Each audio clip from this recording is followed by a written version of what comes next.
Welcome, welcome, welcome. We have reconnected our supply lines, and we are now raring to go for another assault. I'm Knor. With me, I have Tommy K in the hosting studio. We are here for Semifinal 1, Semifinal 2, Grand Final. Grand Final. Who doesn't like a Grand Final? I mean, hopefully everyone. Let's jump right into it and see if we can have a look at the bracket to get a sense of what's actually going on for the rest of the day today. We've already gotten through the quarterfinals and we're at the semi-final stage. Dankus Memecus is back. First game of today against Absolute Habibi, who won over CMOPs. That is our next game coming up. And then, of course, after that, we have Leonard versus Discard Pixel. Two massive games. I think we can all agree. It'll be fun to see Dankus coming back for this one, see how the day has treated him since yesterday. Here we have the times for both of the games in case you need to run to the store and buy, I don't know, some crackers or something. Water. Yes, it's important to hydrate. Dankus versus Absolute Habibi is the one coming up next. Dankus on Axes, Absolute Habibi on Allies. If I remember correctly, which hopefully I do, and if I don't, there's someone in my ear that's going to yell at me. I'm still, like, we have a lot of good quotes. Not going to lie, really like the Dankus quote. I wonder where that came from. I wonder. I wonder who could have originated such a succinct quote. Who knows? Who knows? We'll never know. Yeah. But it's going to be very interesting to see how everybody's kind of expecting Dankus and Leonard to go to Grand Finals. And who doesn't love an upset? We have Habibi, the underdog, who took the game today. We have this called Pixel, a player, I love seeing this. I play with Pixel almost daily. A guy that really isn't known for competitive play. He's a role player and enjoying creating content. Yeah. And now he's performing so well. I love seeing this. And the question is, can one of these guys make an upset against Dankus or Leonard and change how the final looks like? Yeah, and I mean, we saw that in the first game with Habibi, right? Where he was like, well, I figured out the ally strategy for the US, and then I executed on it, was essentially his conversation. He was like, this is the most overpowered, or this is the most powerful strategy, thus I used it. We've heard that before. We heard it at the start of day one. We'll see if that's true. I'm interested to see if there's any change-up based on what happened in the previous quarterfinal game between Discard, Pixel, and Courier, where both of them, I'm going to use air quotes now, went off meta. Yeah. To kind of show that if there was, maybe there's something different that could be done. What do you think our players are thinking? Are they thinking like, I'm going to stick to what we kind of know at this point? Or do you think either of them are going to go out on a limb? Well, the air is getting thin. You can't experiment so much anymore. Experiments can now cost you the win of this tournament, which I think all of them want to win. So there isn't much room anymore for error. Maybe we're going to see a bit more of a meta approach now. Who knows? We can't be surprised all the time. Maybe we see maybe a Commonwealth, maybe even a Germany. I would love to see that. I'm just very interested what they come up with. Because I think we're going into this. We have Habibi on Allies. He won his quarterfinal game on Allies and was pretty clear in the winner interview that he thought the US play was the strongest. The assumption then would be that Dankus knows this and might be like, well, Habibi's clearly going to go US. I've seen that play several times before. What's the way to counter that, do you think? You guys on the caster desk talked a lot about the Blitzkrieg. Is that something we'll see? There's two approaches. The rush tactic, which I think is almost impossible, unfortunately, because you need the supply to support it. But there's a different way, a way that I will try, and that is, what is Leonard doing? He has supported 40 whiffs. We haven't seen an Axis player do that yet. Take Triple E, take Malta, which is easy for the Axis, support these 40 whiffs, and defend against Leonard. And then it comes down to the air. Up there, it's going to be decided if you can stop Leonard's logistical striking, and you can match his 40 whiffs, he needs to come through you. He has to go for Triple E, and that is maybe the formula to take him down. Is this a hint calling Absolute Habibi Leonard? He's in the church of Leonard. Would be interesting to see. That is very true. I totally lost my train of thought, which is something you do not want to do if you're working with supply lines. That is why you need armor trains. Got back into it. fucked up and I pulled it back. Tommy, before we go on to the game, there are some things I need to say. The most important one being, you've heard this before if you've been here for a while. Tell your friends. If you like what we're doing, please follow us on Twitch, Speed5Official. That's where you're watching this, most likely, unless you're watching after the fact on YouTube, in which case, cool. Thank you guys for watching it. We have a link to the mod that we're using. If that's something that's interesting to you, please try it, download it, give us some feedback. It will help us, balance the different factions and look forward to what we want to do with that in the future. The short answer and what we're hoping to do is more. We want to do more. So, Tommy, with that said, let's hand it off to my two absolute favorite casters. It is Count Christo and Midgeman. Ooh, in a very cool Hearts of Iron 4 t-shirt. Wow. Hello, thank you so much for handing things over. It is my great pleasure to be here alongside Midgeman, of course, yes, as we barrel into the very first round of our semi-finals. Now, as we were hearing, we've got Dankus versus Habibi. Habibi, of course, the underdog. Dankus thought to be the favorite before the competition began, then dethroned by Leonard in that first round. We have Habibi. Talk to me a little bit about what Habibi's doing so far. We've been taking a look at the game so far, but Habibi, go for it. As Tommy rightly said, Habibi has become a devout follower of the Church of Leonard because we are seeing a US game coming up. But before we just jump in, there's a couple things I want to correct. I said incorrectly in the last game that the Germans give you heavy tanks. It in fact gives you medium tanks, but that's actually a mod mistake. I see. They're meant to get heavy tanks, so I was right. But I will also like to update everybody. I'm going to be updating the mod tonight, so it will work with the most recent version of the game. And I have a small patch log here, one of which is it gives the Germans back their heavy tanks. Nice. So, but, Midgeman, why are we talking about the Germans? Well, I'll have you know, we are seeing a German faction play from Dankus here in this game. Let's go into the game so we can really explore this. So we have Dankus versus Habibi, US versus the Germans. We have an Operation Torch at our hands. We most certainly do. So obviously we haven't had as much visibility on the German perspective, the German offer to the players so far. So let's take a little bit of a walk through here.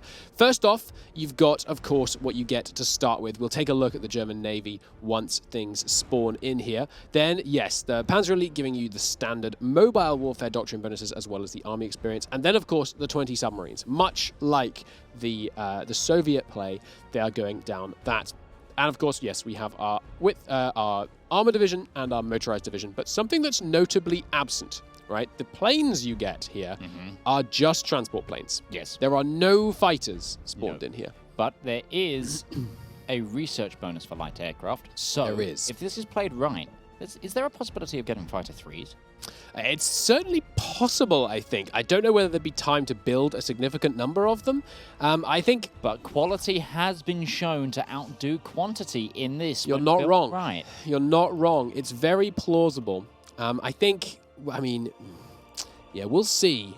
We'll see. I mean, it would still take a heck of a long time. They'd be looking at getting it probably almost only as the war began. But, you know, I've been wrong before. It's been known to happen. We could see that. Just briefly to round some of these out, you've got extra entrenchment speed, less supply consumption. Now, this is a very, very tasty little bonus down here for certain, as well as fuel consumption down. And then the Desert Fox. Over here, we're looking at heat attrition, army experience gain, and out-of-supply combat attrition. And then we have division attack and attacking division speed. Now, this is, again, a very, very juicy bonus. This is a very nice bonus and actually really complements the motorized divisions you get and that medium tank, even though it's a medium tank this time. Sure. So, just as a history question, do you know what this far left is here? What Wehrmacht Eins and canister is? Well, Wehrmacht is the German army. Yeah. I'm going to guess it's something like army food container, because canister food is is kind close. This is the jerry can. Oh, So okay. You know the Axis German invention, the fabled jerry can that we fabulously stole quite heavily in the war because it was a very useful thing and very good in the desert. But yeah, we have a really interesting matchup here. Dankus here on the Axis front, going to be fighting essentially his and Leonard's own US tactic. Absolutely, absolutely. And he's going to be fighting it without that incredible fighter bonus, something which so far has not treated the Axis players well. No. But as we can see from his research screen, he is definitely not concerned about that. He's going to still commit to an air war. If we take a look over at Habibi's research screen, you will note literally exactly the same. Interesting. Yeah. Very interesting. A very symmetrical research play from them there. Also, both players waiting on starting their first research, interestingly. Surely not waiting for... No, it's not even research. Surely not waiting for a bonus 2 focuses down the tree, I would have to imagine. So I'm very curious. You start up that... when you don't pick a tech, you store up that bonus. Sure, for 30 days. That 30-day bonus actually allows for things, which means it might be, whilst not right away, if you get that into your practice and you slow roll your tech there, you actually might be more, your timings on picking those bonuses when they appear, you have that flexibility because you've been so reserved with your picks. And up until that 30-day mark, you're actually not losing out. Sure, no. The picks we did actually see were paratroopers on Dankus's side to the... Oops. It's a machining tools and tech. armored tools. Yeah. Armored tools. Sorry, armored train coming out as the one that they were researching with that late check. So armored train, unsurprising from Habibi. It's something that the players have really struggled when they've been without, for sure. But something that's interesting about this game, this round, is... talk to me about the navies, because they're a lot more even than usual. Yes. So the thing is here, the German forces over here actually get very little in the way of ships. They do get some submarines, much like the Soviet on the Allies side, but it's a lot earlier. And I think they're weaker submarines. But you compare that to the US, which obviously doesn't get any bonus. So we're going to be dealing with the base fleet that you were given at the beginning of the game, which I don't think I've actually ever highlighted verbally on the mod, which if we flip over to Christo, who has it. Yes, so this is the Allied fleet. We've got 1 battleship, 3 heavy cruisers, 8 destroyers, and 3 submarines. Now, compare that, if you will, to the Axis fleet that we have on display here, which is 1 battleship, 3 light cruisers, 8 destroyers, and 3 submarines. So almost exactly the same, but then with the addition of the 20 submarines coming in on the Axis side. Now, of course, submarines, not the most impressive ship of the line, but can be used in battles. And if you've got a relatively symmetrical matchup, let's take the moment here, let's take the time to compare what we've got, because the Axis have these Leipzig light cruisers. And here, just to look at some stats, we're looking at... If you could get up the heavy cruiser for the Allies, that'd be great. So for the Axis, we've got 9 light attack, and obviously I'm just going to round some of these, but 9 light attack, 6 light piercing, 21 torpedo attack, and an armor of 6. Meanwhile, over on the Allied perspective, we're looking at 15 heavy attack, 26 piercing, and 9 armor. So notably, the light cruisers of the Axis are going to be unable to pierce the Allied heavy cruisers. So it seems like in a straight-up fight, they're screwed. But don't be so sure, because there's only 8 of those destroyers in there. So from the initial fleets, it's pretty balanced. Of course, all of this ignores the most important thing about the Navy, which is that the US is going to be able to spawn in the more substantial Navy. Am I wrong? No, I'm wrong. Sorry, excuse me. I'm thinking of the Commonwealth. Yes. Absolutely. Okay, so it's going to be very even. I feel like in a straight-up fight, it is anybody's game who's going to be able to take the Navy. And if the Allies commit, they might well be able to make it so that we can actually see a little bit more conflict around Malta. Yeah. Of course, the Axis subs are going to make that more difficult, and especially in the very early days, the Axis subs might just give them the edge they need to grab Valletta, because, of course, naval supremacy, which will allow them to launch the things, just at the end of the day comes down to hull size in the water, more or less. Well, the The German Axis tree does actually get transport planes, though, so they don't actually need the naval superiority to make that Malta play. This is something we've seen quite a lot with the Axis being able to grab Malta very quickly, but they can do it just as quickly here with supplies from the skies. That 50 transport planes, that's enough to get one power drop, and that's all they need. Absolutely. Then they can try and transport some troops once the initial naval battle is over, and because currently there hasn't been an early play for Malta from an Allied perspective in a long time. Not since the very first round. No, and that was only in the Dankus versus Leonard game. Yep. I think what Habibi needs to do is not let Dankus get established on Malta. Yes, that paratrooper is going to be on there, but if you can get a heavier weight division to attack that paratrooper before anything really gets settled, maybe you take Benghazi, you queue up the naval invasion from there. It's plausible. And you smack in, that could really upset the balance of power, because then you start getting the US industry going through. More of those planes start pumping out. The air superiority fails. You can't then do another power drop. It has to be a naval invasion. And I think in raw numbers, the US would be able to withstand that. It's quite possible. It's quite possible. I feel like we're going to be seeing... The one thing I know, the rush, I've been talking about it so much. The rush is so difficult to pull off. But, we've got the Panzer division, we've got the 2 motorized divisions. That's such a sizable force. And if you can be building up, he's going extremely heavy, Dankus, that is extremely heavy on the fighters early on. If you can land in Benghazi, all you have to do is be able to take, and if we do something rare here and actually switch over to the neutral nations, if you can switch over and grab the airbase, it's going to give you such a good situation. So let's say things play out fairly standard. The Allies take this area, the Axis takes this area, and then things stagnate for a moment. Now, imagine this. During that stagnation, the Allies, I have very little doubt about it, build a port in one of these 2 provinces. Now, what you can do to that as an Axis player that has successfully wrested control of the seas is launch a paratrooper, a naval invasion, some kind of combined arms offensive. If you can take Benghazi and the airbase, with the airbase under your control, you might be able to do a mad dash across here to grab that port. And that would put you in such a good defensive position, because let's say the Allies then keep up building, they keep on building, they're able to come in and smash you. But you've got the port, so you've got supplies. They come in and smash you here, in the last 10 minutes.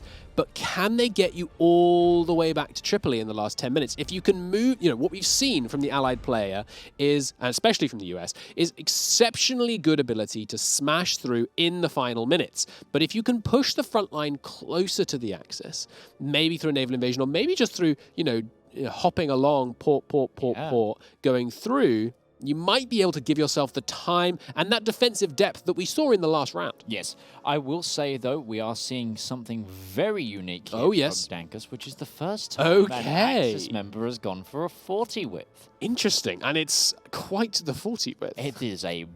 It's manpower and only manpower. I'm not still seeing the Soviet round, am I? No, I don't think you are, because the Soviet round at least has some tanks in it. Yes. That's an interesting division. So...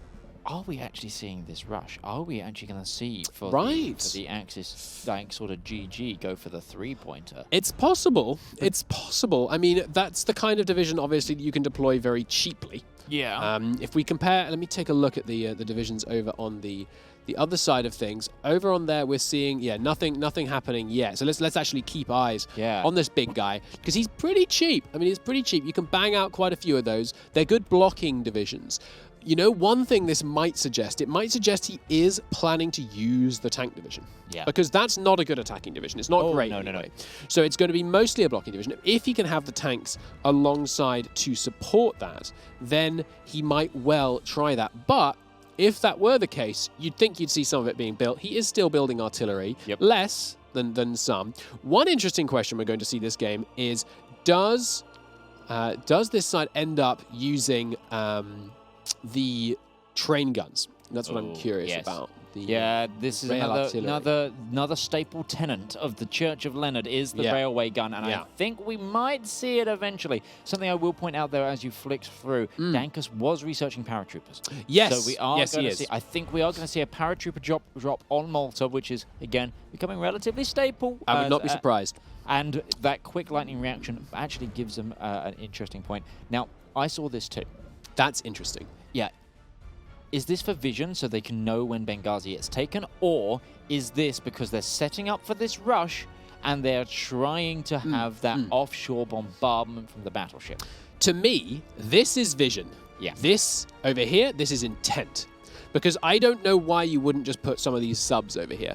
It implies one of two things. Either he's going to attempt some kind of rush, but if he's going to attempt the rush, he'd need some fleet to be patrolling. Well, yes, but if he's attempting the rush and he's using those cheap 40 widths, is this where the hitting power is coming from? And those are just to, keep the combat going on long enough that the Navy does the damage? It's possible. I mean, the Navy's only going to apply a multiplier, but still would definitely help. Especially if it's only against, say, 10 widths or 20 widths. Yeah, especially from an allied player who, if they're following our traditional kind of Leonidian doctrine, is going to be mostly just trying to take the land and then wait. We've seen quite a lot of allied players move in through here and just kind of expecting to face no resistance. Very confident that they can take this whole region and then sit there, even with troops that are at half, 2/3 supply, and 2/3 equipment and strength, and not have any worry about what's going to go against them. If Habibi does that, if he relies on being able to do that, we could see a land-based push. It would certainly be difficult on the supply, but he has got the transport planes. So he might be able to drop that supply in.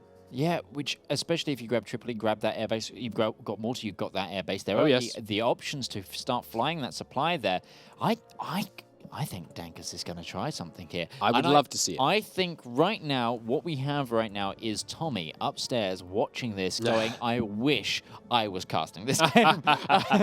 Honestly. Quite possibly. I think actually what we should start doing is really looking into the good flicks idea. of some of these players. So let's get Dankus up. Here we have them trying to make a decision here on what to pick. I think they're starting to read into the Jericho horns. There are the free... Excuse me. I said earlier that there are no free planes in the Axis side apart from these transports. I'm completely wrong. As he's just pointed out, you do get the 100 from that fighter focus. So he is going to be getting that. It's Cass, actually, from that focus. I believe it's Cass from that focus, if I remember correctly. Interesting. Hence the name Jericho horns. Understood. It's about the Jung, the Stuka. Interesting. Okay, so that makes a lot of sense. Cass, typically a slightly more expensive plane. Yes. Okay. Only slightly in this case of the ones that he's currently designing, but still, that's very interesting. So that's going to put him in a really good position to do some early logistical strikes. And as we saw, those massed early logistical strikes can be extremely, extremely effective. It's going to be interesting. Let's take a look over at Habibi and what he's up to.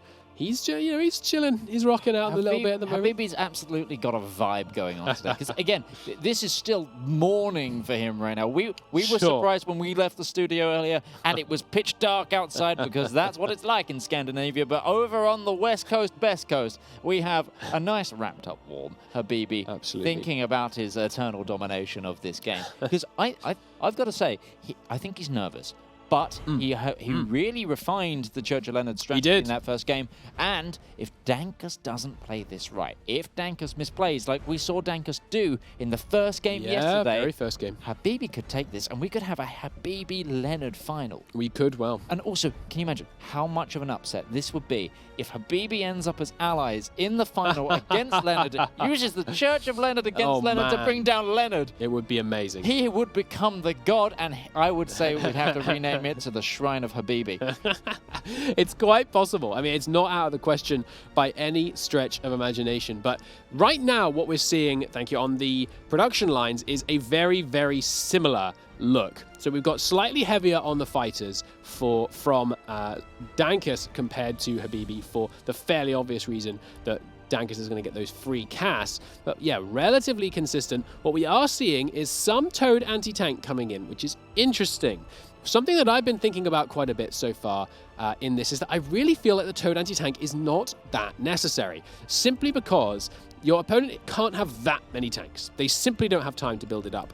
And the anti-air really genuinely provides plenty, honestly, of piercing that you can get in here. Of course, the hard attack is lower, but the piercing is such that you're not going to be realistically faced by a division that you can't get through. So something we have here, I just want to point out, is Habibi has a spy network and Dankus does not. Dankus has not built an agency. Okay. But Habibi already has 50% network strength in Dankus, or 44% network strength in Dankus. Is starting to get that intel ledger coming in, seeing what they've got.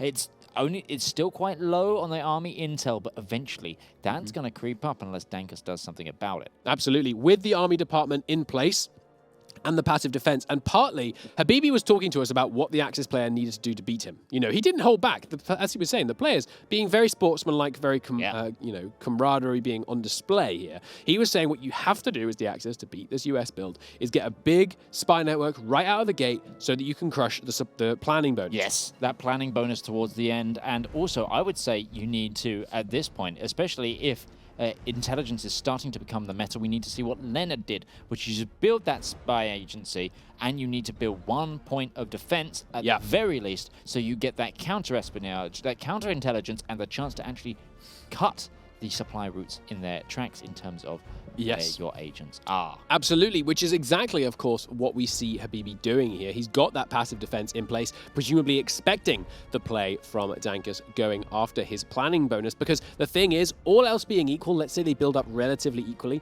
if that's the case, the planning bonus simply wins, because the planning bonus can so dramatically exceed the entrenchment that you end up being crippled by it most convincingly. So here we can see a linguist trait, nice pickup there, going to make it a little bit easier for them, hopefully not to get caught there. Yes, we haven't really focused on this much, but let's take a look for a moment here at the actual strength of this spy network. So you get the invasion defense 55% and dramatically more planning speed, and your enemy, get at the moment, and this is only at 55%, max planning factor down 56%, which is just staggering. And also there is a negative on the entrenchment bonus there. True. Which is actually one of the benefits of the German focus tree, is to get more entrenchment. This is negating it. This is a counterplay right here. Agreed. Look at this. This is an expert use of game mechanics and a neglection of game mechanics on Dankus' part. It seems that way. We've talked about Dankus being a very, very competent micromanager. Awesome when it comes to controlling tanks, but he's now reminded. He loses focus on the bigger picture. Sometimes does seem that way. Yeah. What Dankus is doing is he's saving himself the ability to use more focuses for other stuff. So look at this.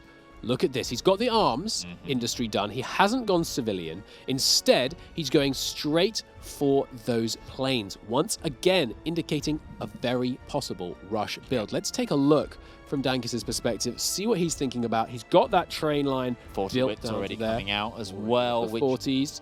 The really cheap early 40s, it's a very real risk that we could see a push here. We could be seeing something really, really inspiring from Dankus if he goes for that early attack.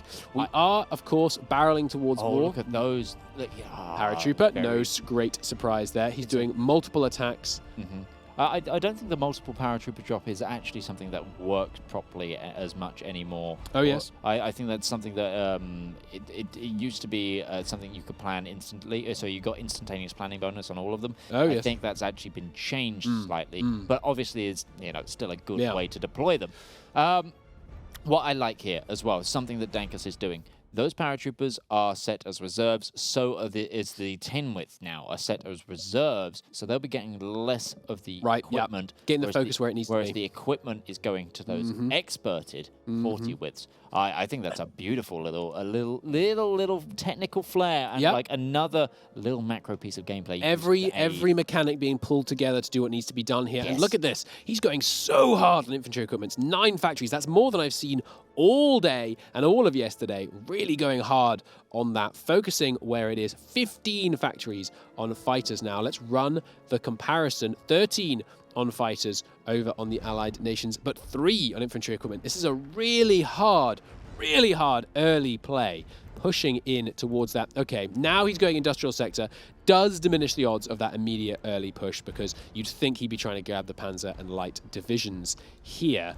But meanwhile, On the other side, we've got Smoke and Ashes for the Toad Artillery, meaning he's going to be able to start cranking out some of these. There's no great surprises here. The only thing that, again, that I think is particularly noteworthy about this division is I really feel like the anti-tank is better replaced by anti-air. You get you obviously, no surprise, you get the air attack, but you also get more or less, or I would say enough piercing. You say that, though. I think this is a good call. Especially as Dankus is going to get that free 32 width medium tank division and those two motorized divisions. It's true. So if it comes up against one of those, that rush that we were hoping to see may just fall flat. It could. It could, and it's not a huge cost difference either. Not very large at all, in fact. I'm interested to see where the Allied Navy is, if I can manage to switch over here. There we are. It looks like right now it's just sitting in port, not even... No, he does have a small scout around Tunis, interestingly. And yeah, some more subs coming in. Both players just cranking out subs at best pace. He is now looking like, 7 days to war, not going to have time to have the Axis subs in place before the war. And I think I'm seeing, yes, it appears that the Axis fleet is going hard on convoy defense. It's actually been split up into 4 constituent groups. This is what we've been talking about a lot as we go here.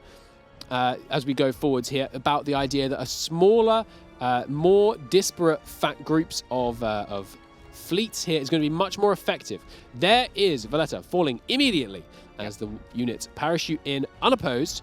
It's the call to war, the horns go out, and the movement starts. Dankus already in Malta, already in Tripoli. Look at this second aerial assault. Oh my God! Look at this coming in. Sorry, switching to my perspective here. It was just planned. It just went down, but there was an airdrop into Benghazi. Holy Dankus hell. has all 3 VPs. Oh it my happened. God! We called it. He's rushing ahead now. Look at this go. That is insane. And meanwhile, this was totally unprepared for Habibi. He had his men still training around Cairo. He thought, oh, I have time. What could go wrong? This is what could go wrong. Yeah. We're getting the paratroopers dropping in. Are those paratrooper divisions any good? Are they going to hold it all? I don't think they More are. Paratroopers landing in the mountains. He once the first one landed unattended, he cancelled the line. He built a new one in front to give that defensive buffer. Look at this. Look at this landing in the mountains, forestalling the reinforcements over here. And of course, without Benghazi, Tobruk is a long way east. And yes, the railway is coming. More paratroopers landing on in, slowly expanding that line. Dankus showing us why he is thought to be one of the best players of Hoi that is out there. And look at that. Navally dropped even more troops in. It's secure. Oh my God. And the 40 wits are in here. How is supply? Supply is fine.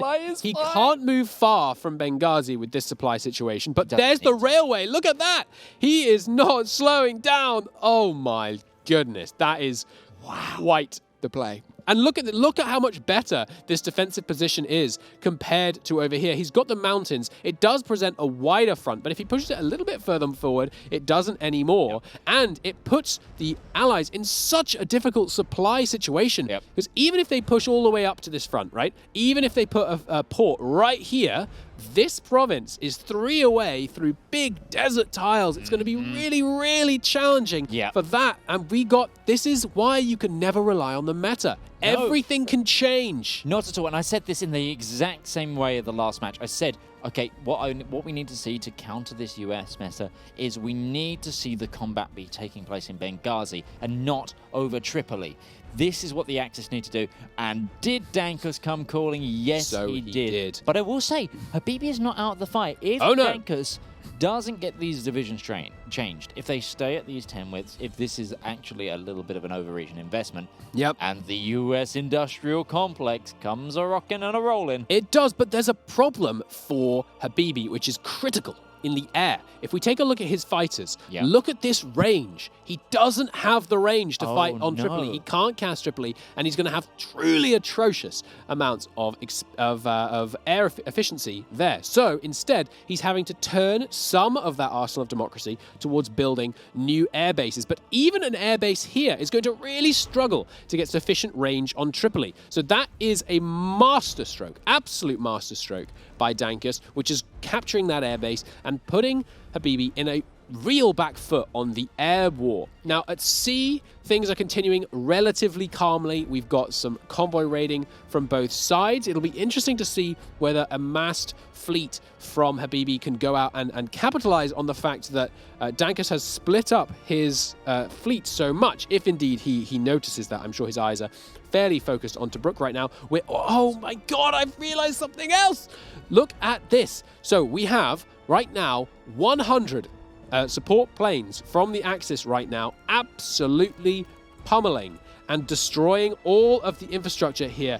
And that's going to be so crippling for any attempt to push further on from here, because he just won't be able to defend this air region, not nearly as well as he should. So do you know what I want to see here as the counter argument to this from Habibi, if he can get that naval dominance really quickly, is to do the total opposite. You weaken this line over here in Tobruk. You take Tobruk, you cut down this fist. You don't need all of these troops here right now. You don't need all of this. This is a too wide province. You can cut down to half of this. Currently, all of Dankus's forces are here. Tripoli and Tunis. Oh my god, you're not kidding about all of them. Look at this! I say all of them. Everything is here, and the railway gun just got unlocked. It could happen. It could happen. I mean, the problem is, of course, in order to cut in here and take these provinces, first he needs naval supremacy. Not easy to achieve. Nope. But secondly, he needs to be able to not only take Tripoli, he'd really need to start taking like Tunisia and other things. Otherwise, these guys down here are still going to be fighting fit. They're going to be able to counter naval invade. But I mean, it's going to be interesting. At the same time, it's drawing Dankus's micro away. You've got to, this is something else. It's got to be brain power at this point. So if we start getting towards, say you go from what you said, go for an invasion of Tunis, Dankus has to pull things away and pull attention away to Tunis. It's going to be difficult. It's a very rough battle, but I think it's the next one-upman play. I agree. That was a beautiful switch around from Dankus there. Very now much so. It's up to Habibi to answer. And he really is fighting uphill. Look at this. Look at this. I mean, the amount of range issues he's going to have. As I say, even from this province, even from the further forward province, he's got this horrible mission efficiency. These guys lacking range to completely cover area, minus 40% more or less, really putting him in a bad way. And also, again, that fighter detection, we were talking about controlled territory and how important it can be for fighter detection, absolutely crippling him. Trading poorly, immediately trading poorly into Dankus's planes here, which is going to put him very much on the back foot. Now, very curious to see the Allied fleet remaining in port, not coming out, not trying to react, but must be seeing that there's these small Axis, isolated Axis fleets that he should be able to take out because he's got those heavy cruisers, which can give him a significant advantage. Now, right now, of course, the chances of a straight-up push is so hard. What mission are those ships on? Are they on strike force? Because if he's holding it back for a fuel reason or something of that He's regard, full fuel. They're on no mission right now. Literally, they're just should sitting be there on strike force because his submarines are coming into contact and finding them. Oh yes, and, absolutely. And the naval range isn't that it wouldn't make an effect. Like you're saying, those cruisers are going to whack out some damage right now. And currently, the light cruisers were split off of the Axis main fleet, which, if that had happened just then, there was a combat where the submarines had caught the rest of the Navy without those light cruisers, it would have meant it was just destroyers and that battleship, and we would have seen the Scharnhorst at the bottom of the Mediterranean. We might well. We might well. I mean, and looking here at the production lines, it's going to be interesting to see whether Dankus can keep this lead, because yes, we know that Habibi is having to push his way uphill. He's having to fight against the grain, cut against the grain. He's having to take the longer road, for sure. But this division right here, and there we go, he's put in the rocket artillery. This division it's pretty good. Don't get me wrong, it's pretty good, especially the 661 defense, which is almost overkill. It's not, of course, because we've seen 1200 soft attack, and of course, defense offers, it doesn't offer any diminishing returns until you actually get to the enemy's soft attack level, at which point it offers no benefit. But so 600, nothing wrong with that being extremely high. But this division, the counter-attacking ability of it is not going to be as decisive as something like this. Oh my god, he's really convinced there's going to be tanks coming against it. Ooh. He's put Jesus Christ! That's There's way too 132 anti-tanks in this division. It's way too much. 132! That's a massive overinvestment. It's a third of the cost of the division. I don't see it. Not now. Not now that Dankus has the lines. This casting desk is prepared to call the game, but I mean, it's not over. It's not over. There's I'm not 30 prepared minutes, to call the game. I just want to. I think we need to explain to our audience why this is the incorrect move right now compared to what Habibi could do. Yes, I the mean, game. He's spending a vast quantity of production to bang out all of these anti-tank. I mean, he's only got 2 factories on it, but that must mean he's not planning on deploying many of these. But, oh, okay, he's changed it already. Okay. Yeah, no, that was... Fair enough. Fair enough. Yeah, nah. I mean, he hadn't deployed many of these, so it's not a very costly change to have to make. But yeah, that was absurd. That would have been just a colossal overinvestment in a type of weapon that he simply did not need. Because right now, Dankus hasn't got a single tank on the field. No. Not only he is going to in a mere 32 days, but still not a single tank on the field. So these divisions from Dankus, they're not as good as the divisions from the Allies. There's no debate around that. Obviously, they're cheaper. In fact, actually, that's a good point. Let's see how much cheaper they are. We're looking at, okay, so they're about 25% cheaper, but they've got 240 soft attack. If we run the direct comparison, we got 307 soft attack. Not as big a gap as I was expecting, to be honest. That's actually, it means he's being more efficient bang for buck. But the problem is, bang for buck isn't all that matters. What matters is also bang for supply. And right here, we're seeing that he's already got some supply issues. If he had, a few less people, a few more artillery pieces. Fun fact about artillery pieces that some of our viewers might not know: they don't eat, which means that the amount of supply they take in terms of, per core within the division is actually less in certain situations, at least less per soft attack. Yes, I think they clearly eat lead, but not... It's true. They don't eat human food. They still need supplying, of course, but per the amount of DACA they're allowed to put down range, they don't use quite as much supply. We did just see another port coming in here for Dankus, like really wow. turning this into the Benghazi stronghold getting built. My lord. There. This is, I think he's turned this game into King of the Hill. It seems that way. It really has become an absolute stronghold here in this. Like, just look at these units atop a absolute field that they are going to be holding. And in fact, I also want to just pull out, he's got some units now in the back line. Ooh. So it's less likely that we can talk about this rush tactic. Therefore, it's got to be the overwhelming fire support from Habibi. Now, the thing is as well, we're going to have decisive doctrinal things that might help. Interestingly, we've got engineering corps and that railway gun in okay, in here. That's really nice. But as well, so what I'd really like to see is with superior fire, because obviously it's a superior firepower doctrine with the US, if we can get the officer corps thing, you need at least 1 level in it, but the superior firepower, the furthest right one, which gives you that suppressive barrage tactic, it might be enough to overcome those lightly stocked troops. Yep, we might well. Now, if we look over here to take another glimpse at the air war, of course, ever important, we're still seeing dominance from Dankus. We've got 10 fighters lost for 21 fighters lost on the other side. More even, well, actually less, not that even, but slightly more even on support, 2 to 3.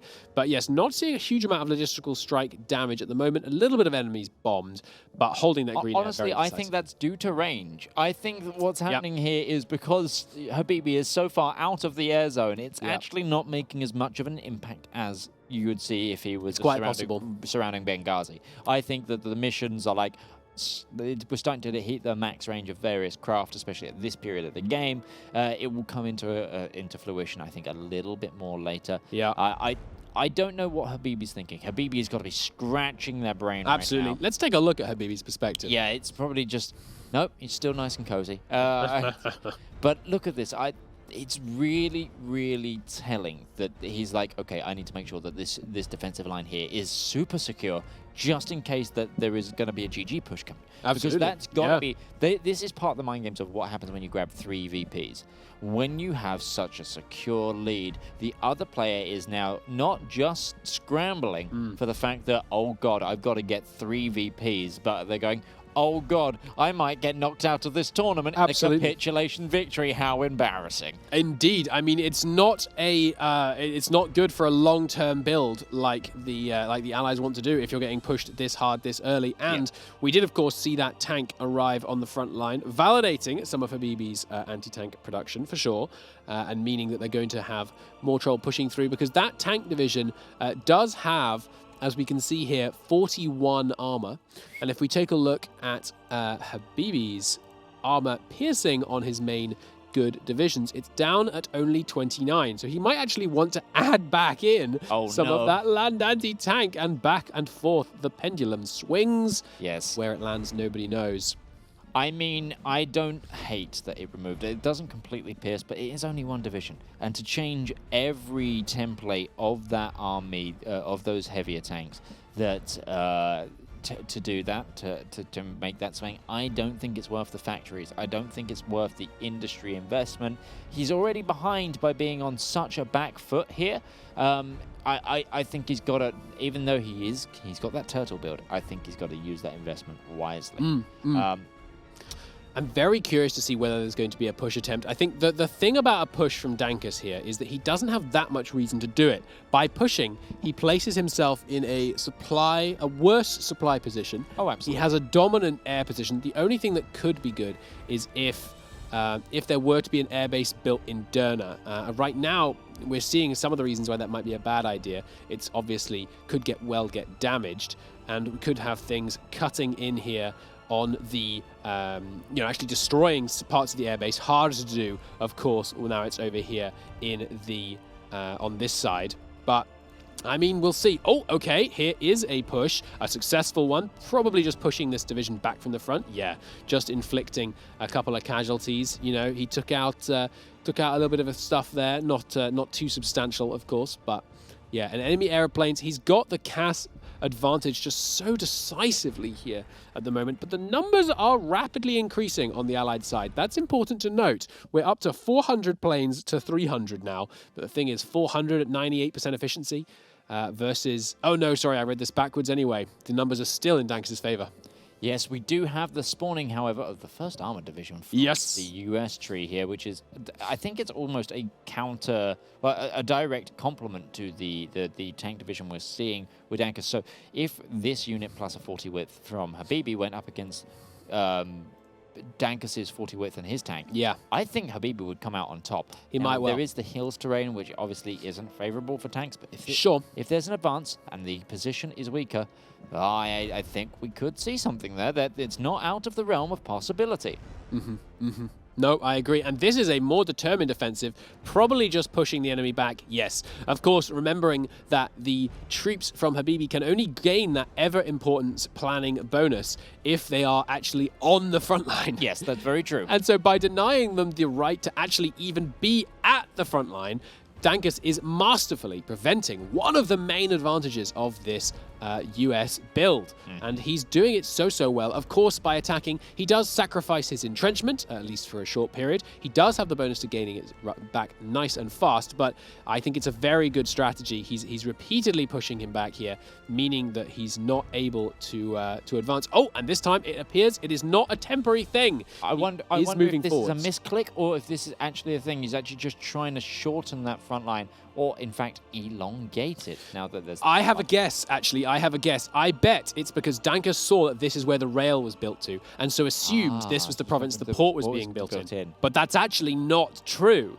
because as we saw over here, it was for a moment the place the port was being built, but then the decision was made to pull it back one tile. That is a new level of mind game. Absolutely. Building your railway one step further than you actually need it to persuade your enemy that he might think he's trying to get in there and cancel the port, but that doesn't cancel the port. No, this is really good. And this is actually another element of esports games that you see more in RTSs. And I love that this is coming out into Hoy. There's the whole thing of like various things where you've got your engineers. Both of you have a base builder, and you go send it, and you want to go place some cover there. Sure. You place some cover to hide some troops behind, and you hide some troops behind, but instead of hiding troops behind it, you accidentally play a mine instead. And it's that mind game of, oh yes, we've left this cover for you, it's totally safe. Boom. So I really like this from Habibi. I don't know if he realized that he's done it, but Dankus has fallen into a trap. Absolutely. And let's quickly double check. I want to see if Dankus has built an agency yet. There is still no agency. Still no agency on Dankus, saving those consumer good factories. Yeah, but the thing is, Habibi has 100% spy network now. Wow. Which is like... I really, really love this, because this eventually, especially if that planning bonus does come in, it's just going to increase the amount of bonuses and things that are going in Habibi's favor. Especially if you can steal those ciphers, get that intel kind of thing. Absolutely. And have that button that you can press. It could be enough to actually push Dankus out when it comes to it. And but here is a push. Combat. Okay. I mean, it's very... look at the supply situation. Look how good the supply situation is here for Dankus. It's absurd. He's got 3 ports, 2 of which, of course, that he's built, and they are motorized. Just to look away from the push for a second, he's also building 2 other ports. This is not a man who is taking anything for granted. We heard him say he got cocky in the first match. That's why he lost. He does not intend to lose again. No. He is being very, very cautious, building these fallback ports to give him plenty of room to defend. There's only 20 minutes left. This is a heck of a long way he'd have to be pushed. Of course, one of the downsides of this railway that he's built all the way across is that it could potentially weaken the ability for them to... it could strengthen the ability for the Allies to actually do the push, because once there's all these ports and all these docks, the supply situation would be much, much better. And it's interesting to me that he pushed there and then fell straight back to this defensive line. Was it a probing attack that was too hard compared to what he thought it might be? Or was it that he's just trying to get those tiny little advantages in the air war in terms of getting that fighter detection ever higher from the controlled territory? Every tile makes a little bit of a difference. You can see that he's cleared up some of these. Dankus! Dankus has got 8 paratrooper divisions moving to the front. Can you imagine? So just what I'm thinking, actually, and why he's pushed them out of there. I think he was possibly... seeing that it was a path where Habibi could be building railway to try and get that supply around Dankus. He's just negating that, cancel the builds. Oh, yes, and here's the railway, in fact. Yeah, I think that's what it's going in for. And I think he's just gone, nope, you're not allowed to build here. I'm going to go back to my mountain. But look. Successful push from Habibi. This could be good. Or is this exactly what he wants? Because if these paratroopers land behind the line and cut land supply... I see what you mean. And then the naval supply isn't going to be enough. Is this tactical? The counter-offensive. It looks like whoever is doing the attack is basically winning at the moment. Obviously, planning bonus being so dramatically more impactful than the entrenchment. He's pushed them back on both tiles, decided not to move into this one, just content to hold them back there. I really think there's a serious risk here of a Dankus paratrooper followed by crushing through, which would be, of course, a truly decisive blow. Yeah. We have smiling Albert Kesselring being put in front of the paratroopers. There is hopefully going to be something going to go in here. Man. Is he going for the GG dream? Like, I think he is. I think it's possible. I really think he is. Dankus is nothing if he's not a showman. No, absolutely not. I think he's going to go, I want to go into the final today, and I want to do it in style. Hell yeah. I mean, Habibi has got this dream of the rise up. Habibi winning that game after a massive lose streak. He is our underdog of the day, the one that we, like, of course, in our heart of hearts, rooted for a little, to come to the fruition. But Dankus, the Memecus himself, is planning to go ahead in style. Look at that stern look on Dankus's face. It does seem like it. It does seem like it. He's so focused right now. Yeah. There is not something that's shaking his man. And if we go straight into Habibi in his nice, comfy look, just like, oh yeah, I'm getting there. But what do you think Habibi needs to do here? I honestly struggle to see what Habibi does. I think one possibility is, the only thing he can do is... Did you see that, though? No. Habibi was looking at how many focuses Dankus had completed. Okay. Because he's got that 100% got that spy network. He could see that he didn't have Sonderbloom, but he'd switched Oh, man, he only just got the doctrines. I mean, that's going to help. That's going to help. That's with all that template switching. Yeah. That killed the XP game. Of course, we've had Arsenal... passing the torch has come in. Arsenal Democracy is going in now, so the steamroll industry is going to start popping up now. Something that we actually haven't had a chance to really look at today, I'm going to quickly showcase, is Erwin Rommel is in charge of the German nation. Now, this is a really nice bonus here of the heat attrition and the non-combat out of supply penalty. Definitely making supply less impactful. It makes it less impactful, so it does mean if Dankus gets encircled because of an interesting push that they played, he's got more time to rectify it. Right, yes, absolutely. I think... Ooh, Dankus leaving himself a little exposed there and taking advantage. We have Habibi coming straight in. 2 divisions left on very low organization at the top here, both being pushed back, but well, it's not a great situation for Dankus. He does have a few tiles he can give before the port comes under threat. Yeah, this is far from perfect, really, from Dankus. We were just giving him a lot of hype, and he does have these paratroopers that seem to be planning. The planning. Oh my God! Tobruk's empty. Tobruk's empty, and he knows that because he has this. He has the sight. He has the sight. He knows. He knows that it's empty. What I wanted to point out is Dankus is 19 days away from Sonnenblume, the namesake of this map. Oh yes. That 10%. I can't believe Tobruk's empty. And division speed. He's waiting for that, and that's when the trigger will be pulled. He needs to pull the trigger now, though, because they're not on the tile. He's got all these divisions. He's launched it. He's launched it. They dropped. Okay, Tobruk falls. Tobruk's gone. Okay, this is really gonna wreak havoc in supply in a moment. Look at that, and the immediate push coming in from the front line. Look at this supply. But now what Dankus needs to do is take that northern port that is freshly built. And he's right there. He's right there, and if that falls, the allies are going to have to push all the way back to Egypt. It's holding for now. Tobruk, he's managing to push in, but it'll take a little while. Tobruk is connected, though. Oh my goodness, he managed to unencircle it. He's pushing in here. Okay, these fights are so close. This is so close, you're correct. And look at this, though. The last stand. The last stand is... It's not enough. It's not enough. It's going to kill that division. I think we're going to get a deorg before anything comes in here. And I think this is going to be an encirclement of most of Habibi's divisions. Forget encirclement. It's an overrun, and it's going that way, and he's losing it. There's the loss. He's losing it. And it's going to take a long time, because last stand will mean, of course, they fight to the last man. Tobruk holding on here, and the pinning action here, force attack here, meaning that they're not going to be able to move out. One of them being driven out of Tobruk. It's going to come down to it, but there is the fall of the port, and it looks like it's all over. Yeah. Oh my goodness. What has Habibi got left outside of the pocket to shore up a line? Oh, but no, Tobruk! There's a reopened it! Tobruk reopened! Oh my gosh! Holy Moses, look at this. Habibi's not giving up without a fight. This is brilliant. The push is stalled. The push is absolutely stalled. It's not over yet. Look at that commander drop.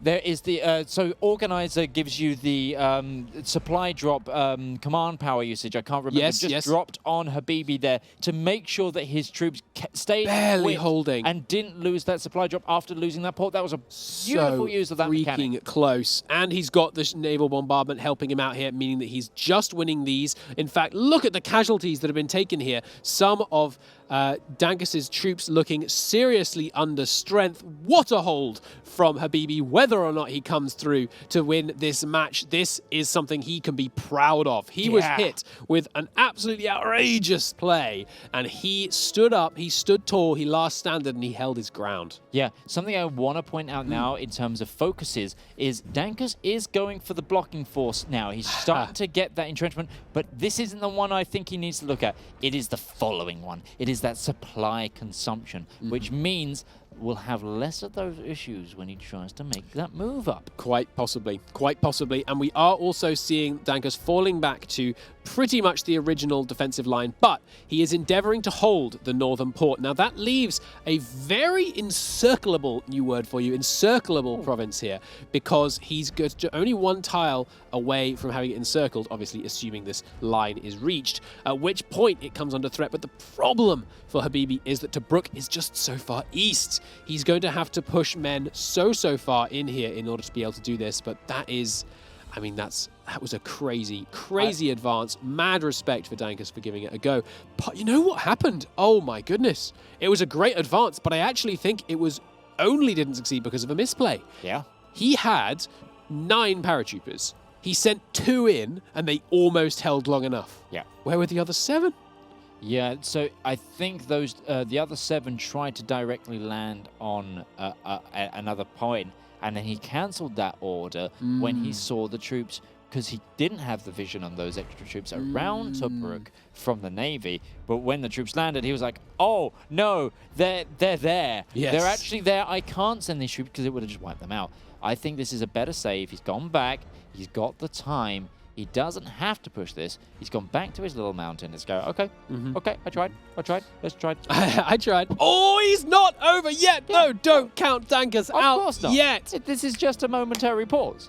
Here it goes. He's already launching it. And it lands, taking out the only allied airport in the region with any kind of significant range. Only the one guy, but that means that there's not a great supply situation up here for the allies anymore. Immediately pushed out there, but it has pushed the planes out of here temporarily, giving him just a little bit more time. But yeah, no, quickly sent back there. I think he showed his cards a little bit there. Does seem so. Tobruk is empty though. I know Tobruk is empty. He has eyes on Tobruk. Or does he? Maybe No, he Tobruk doesn't right now. No. He has eyes on that airplane, that airport. I think Dankus kind of misplayed that because he didn't start pushing on the line. He drew the attention to it and then just left it. The thing is, though, it's 9 minutes to Dankus' victory. The longer Habibi spends defending against even doomed paradrops, it's a winning strategy. True. All he has to do is hold Well, if that's the case, jump on Cairo. I mean, yeah, why not? I mean, the range might be why not at some point, but I think... Oh, he can reach Alexandria, I think. I know, that's what I'm saying. No, not quite. I think he can at least land on El Alamein. He and can reach really El go- Alamein, yeah. And that's a big cutoff as well. That would be fun.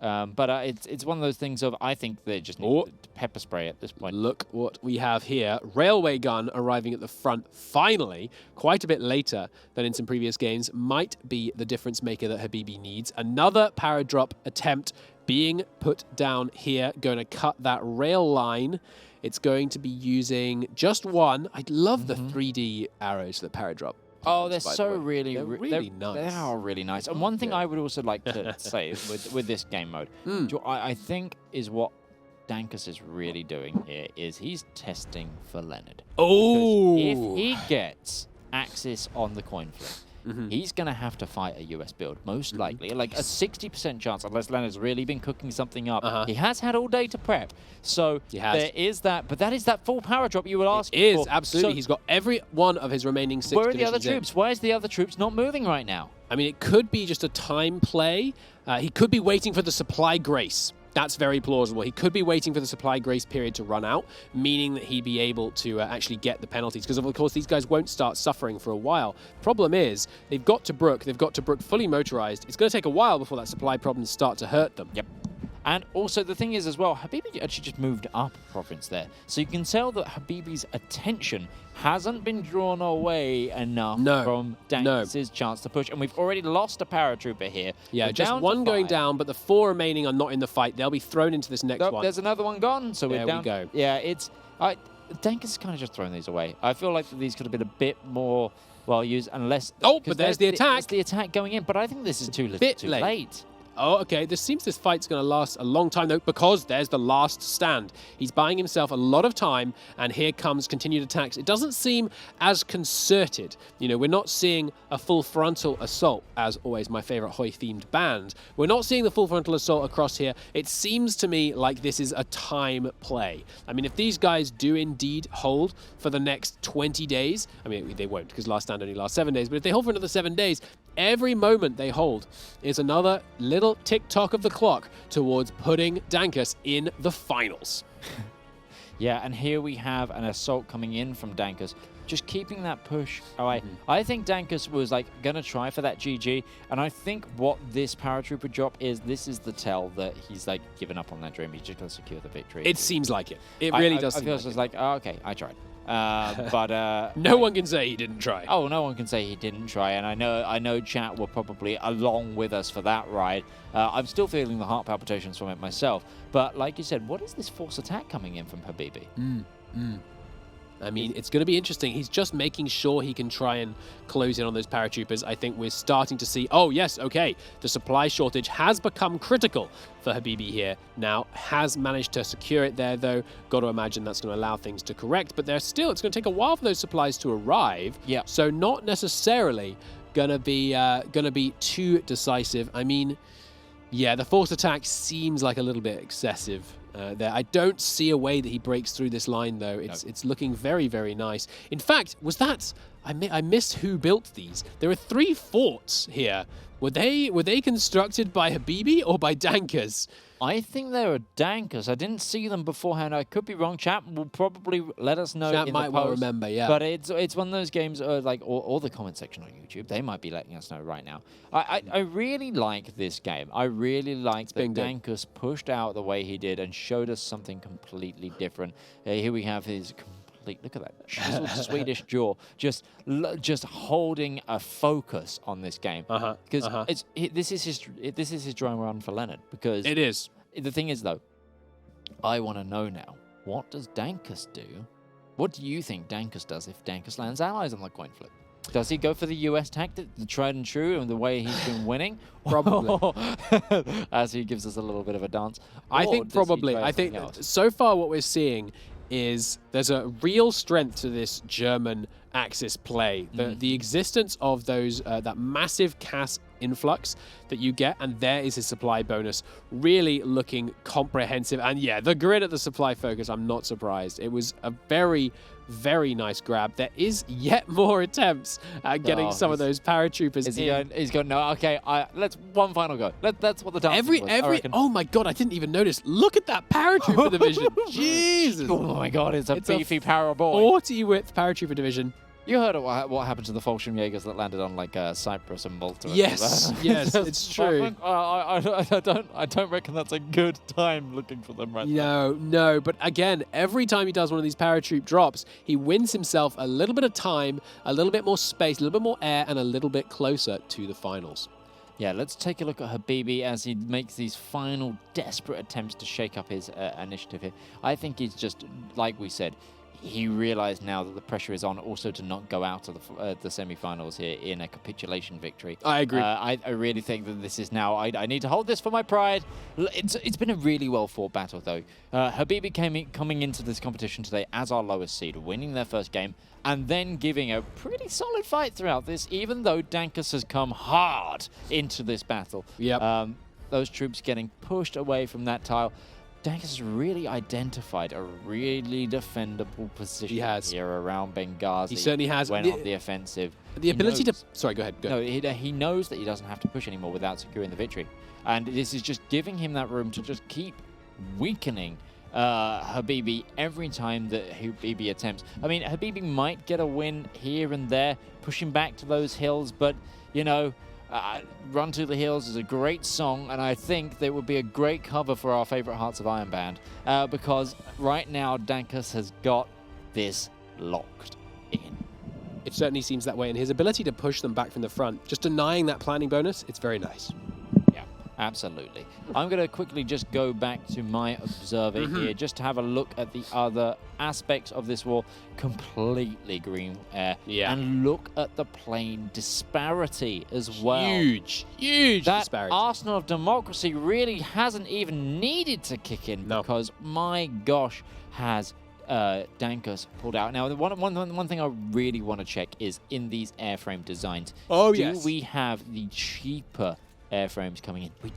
We don't. No. We don't have. Up there. So this is a full fighter coming in that is just been pumped out. Absolutely.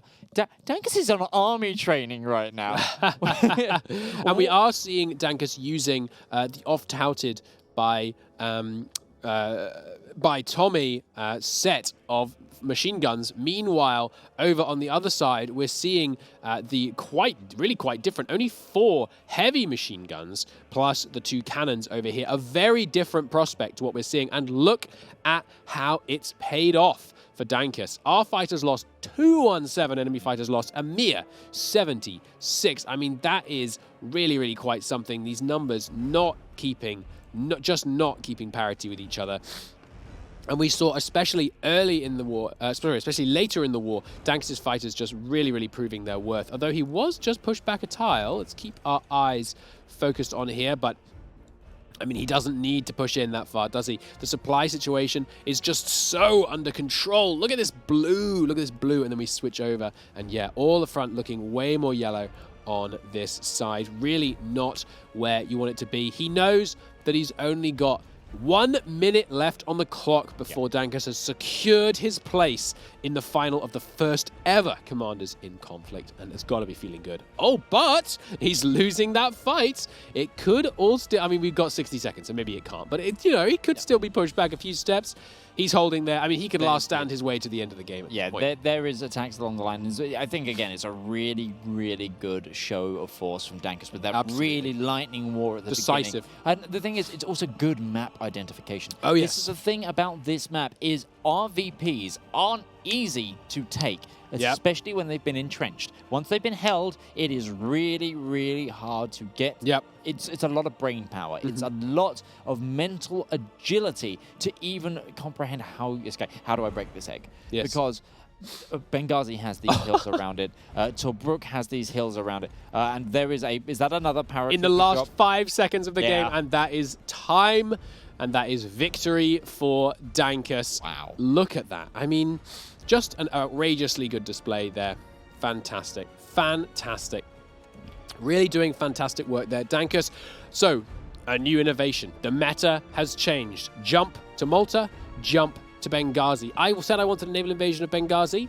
I'll take this. It's close enough. I mean, it's something that we didn't highlight as much when it happened is the micro ability of how quick the switch was between those aerial invasions, so much that we almost missed it. Like he hit that deployment of those paratroopers. They went in and then they landed and straight back on the planes. They got straight back on the planes. And I'm not sure they even got off, to be honest. So half of them were just going, it was a bungee cord.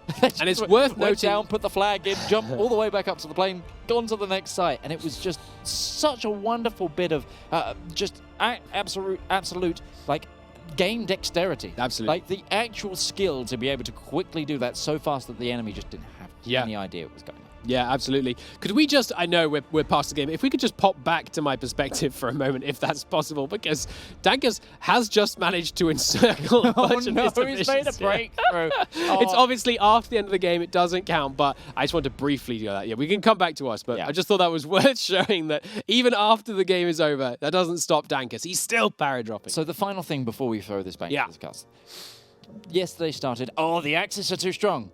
And then today it was, the Allies are too strong. And then Dankus comes in and goes, I'm going to prove that the Axis were the strong ones all along. And I think that's a really interesting talking point. I can't wait for our casters to interview Dankus after this game. I would love to. Our first finalist for today. But absolutely, anyway. Yes. We'll throw it over to our hosts and they can give us some insight into what they were thinking there.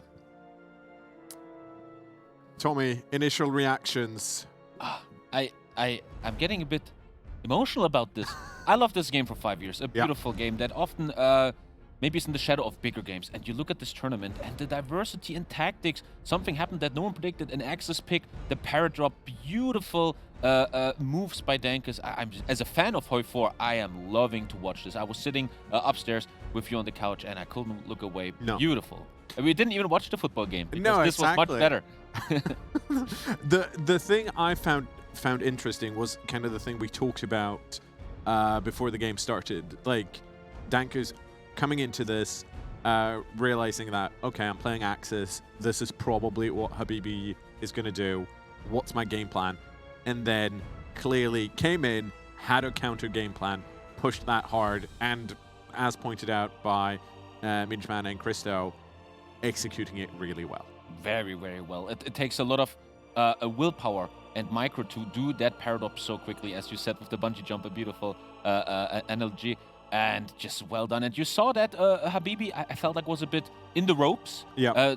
Not much activity after that anymore. It must have been shocking losing Benghazi like this. A beautiful display. Yeah. Dankus. And I think that's not to take anything away from Habibi, right? 100%. But one of the things I found interesting is the fact that I don't think anyone, least of all Habibi, expected to lose Benghazi that quickly. Yeah. But of course, at that point, you have to instantly bounce back. I'm like, okay, so what's my different plan then? I'm clearly not going the land route, building out the rail, building out the supply. It's going to be so much harder now that I don't have Benghazi. Yeah. What's my plan from here on out? And as you mentioned when we were watching it upstairs, Habibi wasn't necessarily as active as Dankus or someone like Leonard tends to be when they play. We've seen it before, and that kind of, you have to have that, you need to be on the ball at all times. Yeah. You need to be both quick when it comes to the micro, but also the macro. These are the situations in which legends are formed, and it's going to be very interesting that soon we seeded out.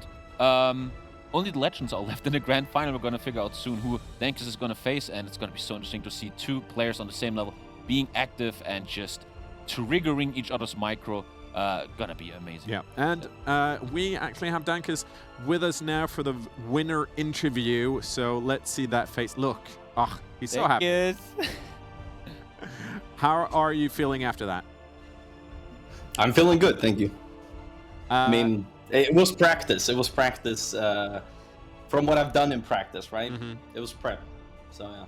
But one of the things we speculated before going into the game was that you kind of we assumed that you knew what Habibi was going to do if Habibi got allies. Did the game play out the way you expected it to? Go on. Yeah, because I practiced this USA strat.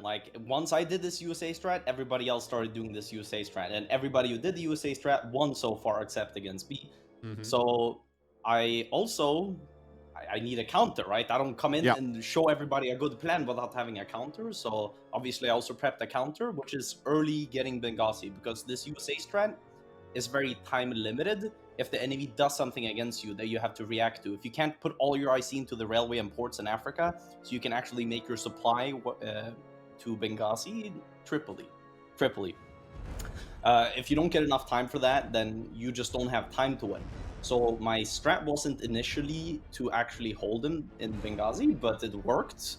It's quite strong, but in my own prep as USA, I was able to push it out after a lot of last standing. But then as USA, once you have taken it, you've wasted basically 10 to 15 minutes, and that's so much time. Like you saw one of my USA games, I was 5 minutes away without any disruptions from the enemy player, 5 minutes away from getting Tripoli. So time is everything. This was about wasting his time, but it was actually enough to hold in Benghazi, which was surprising to me. I even prepped the ports in Tripoli, so yeah. In your dream world, would you rather have the X or the Allies in the finals? Oh, that's a good question. I know that Leonard is more comfortable with the Allies right now, I would say. I'm also very comfortable with the Allies, because USA is really strong. As I said, I have a counter to the Paradrop also. I've prepped counters to all my stuff. I don't know. Just in case people copy me. That's what I expect, because I'm the one who prepped the most. And do you think Leonard is as prepped and prepared as you, or do you think Leonard is maybe a bit one-dimensional with his USA play? Well, he didn't have any garrisons last game he played USA, which is I would exploit that, but his enemies did not. They didn't even convoy him. And I will go all in for eating Leonard up in the sea and the air. But first we have to see if Leonard is actually his opponent in the final. Exactly. Dankus, thank you so much. We will, of course, see you, that we know for sure, in the final. Well played so far. And, well, hopefully, well, I'm going to say this to whoever wins the semi-final as well, but hopefully we'll talk to you after the grand final. See you then. Yeah, thank you. Tommy, you pointed out something very important, and I think it's we've had both us here in the hosting armchairs, but also the casting desk, talking a bit about Leonard's definitely going to go through to the grand final, and there's no doubt that as the #1 seed, he's clearly the favorite.